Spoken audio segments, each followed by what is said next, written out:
Chapter 11, Sloka 15. Arjuna Uvacha, Arjuna Uvacha, Arjuna Uvacha, Pashyami Devam Tava Deva Dehe, Pashyami Devam Tava Deva Dehe, Pashyami Devam Tava Deva Dehe, Sarvam Tatha Bhuta Vishesha Sangan, Sarvam Tatha Bhuta Vishesha Sangan, सर्वान् तथा भूत विशेष संगान् अर्जुन उवाच पश्यामि देवांस्तव देवदेहे सर्वांस्तथा भूत विशेष संगान् अर्जुन उवाच पश्यामि देवांस्तव देवदेहे सर्वांस्तथा भूत विशेष संगान् अर्जुन उवाच पश्यामि देवांस्तव देवदेहे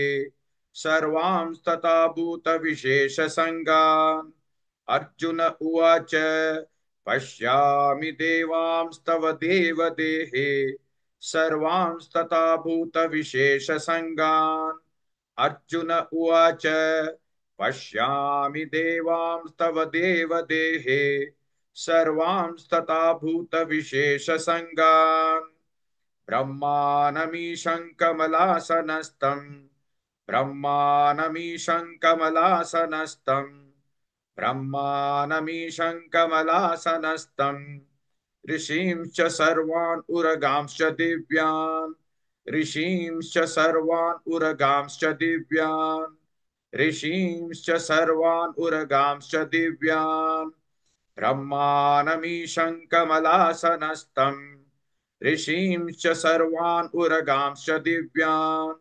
ब्रह्मानमीशं कमलासनस्थं ऋषींश्च सर्वान् उरगांश्च दिव्यान् ब्रह्मानमीशं कमलासनस्थं ऋषींश्च सर्वान् उरगांश्च दिव्यान् ब्रह्मानमीशं कमलासनस्थं ऋषींश्च सर्वान् उरगांश्च दिव्यान् ब्रह्मानमीशं कमलासनस्थं ऋषींश्च सर्वान् उरगांश्च दिव्यान् अर्जुन उवाच पश्यामि देवांस्तव देवदेहे सर्वांस्तथा भूतविशेषसङ्गान् ब्रह्मानमीशं कमलासनस्थं ऋषींश्च सर्वाणि उरगांश्च दिव्यान्.